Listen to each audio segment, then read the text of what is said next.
Hello সুপ্রিয় দর্শক বন্ধুরা, আমি অ্যাস্ট্রোলজার লিটন জয়ধর। আশা করি আপনারা সবাই ভালো আছেন, সুস্থ আছেন, নিরাপদে আছেন। আপনারা ভালো থাকেন, সুস্থ থাকেন, নিরাপদে থাকেন, এই কামনাই করি। আজকে আপনাদের সাথে যে বিষয়টি নিয়ে কথা বলবো সেটি হচ্ছে রবি গ্রহের শুভ স্থান। অর্থাৎ আপনার জন্মছকে রবি গ্রহটি কোথায় থাকলে আপনি শুভ ফল লাভ করতে পারবেন এবং আপনার জীবনে চরম উন্নতি আসবে। কারণ রবি কিন্তু আপনাকে সুউচ্চ শিখরে পৌঁছাতে পারে। কারণ রবি হচ্ছে আপনার সুনাম, যশ, প্রতিষ্ঠা, সম্মান, প্রতিপত্তি, আপনার কেরিয়ার, আপনার রাজনীতি কেরিয়ার, আপনার গুরুগিরি, সমস্ত কিছুই, আপনার নেতৃত্ব, শ্রেষ্ঠিত্ব, কর্তৃত্ব, সমস্ত কিছুই এই রবি দিয়ে থাকে। সুতরাং এই রবিটি যদি আপনার শুভ না হয় তাহলে কখনোই আপনি শুভ ফল লাভ করতে পারবেন না। এটি একদম বাস্তব এবং সত্য কথা। আজকে আপনাদের সাথে আমি আলোচনা করব রবি গ্রহের শুভত্ব, যাতে করে আপনি এই রবি গ্রহের প্রতিকার করে আপনি জীবনে সাকসেস লাভ করতে পারেন। তো আলোচনা যাওয়ার আগে একটি কথাই বলবো যে ভিডিওটি প্রথম থেকে শেষ পর্যন্ত দেখুন, অবহেলা না করে ভিডিওটি শেষ পর্যন্ত দেখুন। এর থেকে কিছু শিখতে পারবেন এবং জানতে পারবেন এবং আপনার জীবনে উপকার লাভ করবেন। সেই সাথে রিকোয়েস্ট করি, আমার ভিডিওর নিচে যে সাবস্ক্রাইবার বাটন রয়েছে এটি সাবস্ক্রাইব করবেন, পাশে যে বেল আইকনটি রয়েছে অল বেল আইকনে প্রেস করবেন, যাতে করে পরবর্তী ভিডিওগুলি অতি সহজে দেখতে পারেন এবং আমার সাথে যুক্ত থাকতে পারেন। চলুন আমরা এই বিষয়টি বোঝার জন্য আমরা এই পিছনে যে হোয়াইট বোর্ড আছে এই হোয়াইট বোর্ড থেকে আমরা বোঝার চেষ্টা করি। এখানে একটি জন্মছক আমি এঁকে রেখেছি। এই জন্মছকে কোথায় রবি থাকলে আপনার জীবনে সুফল আসবে, আপনার জীবনে উন্নতি আসবে, আপনার জীবনে সাকসেস আসবে এবং কোটি কোটি টাকা আপনি আয় করতে পারবেন। তো এখানে যে ছকটি রয়েছে এই ছকের মোট 12টি রাশি রয়েছে। এটি হচ্ছে মেষ রাশি, এটি হচ্ছে বৃষ রাশি, মিথুন রাশি, কর্কট রাশি, সিংহ রাশি, কন্যা রাশি, তুলা রাশি, বৃশ্চিক রাশি, ধনু রাশি, মকর রাশি, কুম্ভ রাশি এবং সর্বশেষ যে রাশি সেটি হচ্ছে মীন রাশি। এবার আমাদের মূল পর্বে আসা যাক যে রবি এই 12টি রাশির ভিতরে কোথায় কোথায় থাকলে আপনার জীবনে শুভ ফল হতে পারে। এখন এই বিষয়টি দেখতে হলে আপনার জন্মছক অবশ্যই জানতে হবে এবং এই জন্মছকটা আপনি কিভাবে বের করবেন আপনার জন্ম তারিখ থেকে, এর উপরে কিন্তু আমার ভিডিও রয়েছে। অর্থাৎ অ্যাপসের মাধ্যমে কি করে আপনার জন্মছক বের করবেন সেটি কিন্তু দেওয়া রয়েছে, আর সেখান থেকে আপনি খুব সহজে বের করে আপনি মিলিয়ে নিতে পারবেন। তো রবির উচ্চ স্থান, অর্থাৎ রবি যেখানে সর্বোচ্চ শক্তি পায় সেটি হচ্ছে মেষ রাশি, অর্থাৎ এটি হচ্ছে রবির উচ্চস্থ স্থান। এখানে কিন্তু রবি পাওয়ারফুল থাকে। আবার এটি হচ্ছে রবির নিজ ঘর, অর্থাৎ রবি এখানে নিজেই বসবাস করছে, এটা তার নিজের ঘর।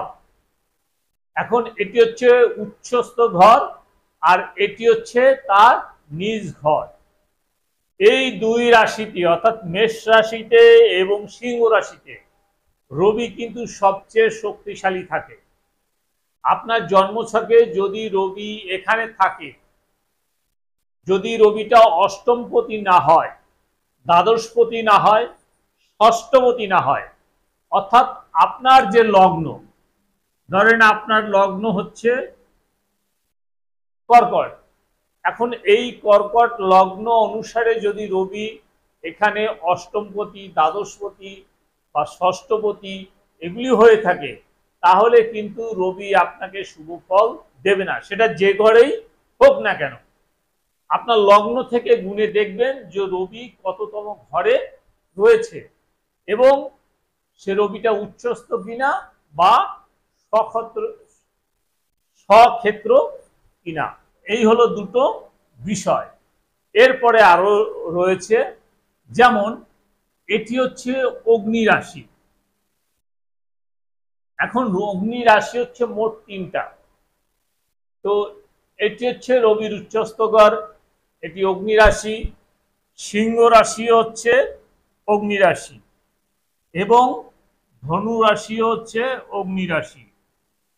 এখন এখানেও যদি রবি থাকে তাহলে রবি আপনার শুভ ফল দিবে, কারণ এটি হচ্ছে অগ্নি রাশি, রবি হচ্ছে অগ্নি। তাহলে এখানে যদি রবি থাকে, রবি অবশ্যই পাওয়ারফুল হয়ে থাকবে। এছাড়া রবির যে মিত্র ঘর রয়েছে, যেমন আরো 3টি ঘর রয়েছে, সেটি হচ্ছে আপনার কর্কট রাশি, অর্থাৎ এখানে যদি রবি থাকে, এখানে যদি রবি থাকে এবং মীন রাশিতে যদি রবি থাকে, এই 3টি কিন্তু জলজ ঘর। এটা জলজ ঘর হলেও তার কিন্তু বন্ধু ঘর, অর্থাৎ এ ঘর থেকেও কিন্তু রবি শুভ ফল দেয়। কিন্তু এই মেষ রাশি, সিংহ রাশি এবং ধনু রাশি, এখানে যে রবি শুভ ফল দেয়, এই 3 ঘরে কিন্তু রবি সেভাবে শুভ ফল দিতে পারে না, অর্থাৎ রবি এখানে শুভ ফল দিতে কিছুটা বাধাগ্রস্ত হয়। কারণ হচ্ছে এটি হচ্ছে জলজ ঘর, অর্থাৎ জল। তা জলের কাছে যদি অগ্নি আসে, সেক্ষেত্রে অগ্নির তাপ কমে যায় বা অগ্নিটা নিভে যেতে সাহায্য করে। এর জন্য এখানে রবি খুব একটা শুভ ফল দিতে পারে না। তারপরেও শুভ ফল না দিলেও আপনার জীবনে কিন্তু অশুভ ফল কখনোই দিবে না। এছাড়া রবির খুব কাছের গ্রহ হচ্ছে বুধ। এখানেও যদি রবি থাকে বা এখানেও যদি রবি থাকে, তাহলেও রবি আপনার শুভ ফল না দিলেও আপনার অশুভ ফল দিবে না। কারণ হচ্ছে রবির খুব কাছের গ্রহ হচ্ছে বুধ, সেক্ষেত্রে বুধের ঘরে যদি রবি থাকে কখনই সে অশুভ ফল দেয় না। এছাড়া যে কোনো ঘরে যদি রবি থাকে অবশ্যই আপনার অশুভ ফল দিবে, আপনার চলার পথে বাধাগ্রস্ত করবে, আপনার উন্নতির পথে বাধাগ্রস্ত করবে, আপনার সমস্যাকে বৃদ্ধি করে দেবে। সুতরাং আমি যে বিষয়গুলি বললাম, আপনার সহজে বুঝতে পেরেছেন যে রবি কোথায় থাকলে আপনার জীবনে চরম উন্নতি হবে। অর্থাৎ রবি যদি আপনার উচ্চস্থ হয়, অর্থাৎ মেষ রাশিতে থাকে, সে যদি দশমপতি হয়, একাদশপতি হয়, নবমপতি হয়, তাহলে পৃথিবীর কেউ নেই যে আপনাকে রুখতে পারবে এবং আপনার উন্নতিকে বাধাগ্রস্ত করতে পারবে। তো আজকের আলোচনা এই পর্যন্ত। যদি ভিডিওটি ভালো লাগে তাহলে একটি লাইক, একটি শেয়ার, একটি কমেন্ট করবেন এবং পরবর্তীতে কী ধরনের ভিডিও দেখতে চান আমাকে লিখে জানাবেন। আমি সেই অনুযায়ী ভিডিও বানিয়ে আপনাদের উপহার দেওয়ার চেষ্টা করব। পরবর্তী ভিডিও পর্যন্ত আপনারা সবাই ভালো থাকুন, সুস্থ থাকুন, নিরাপদ থাকুন, এই কামনা করে আজকের মতো বিদায় নিচ্ছি। সবাইকে অনেক অনেক ধন্যবাদ।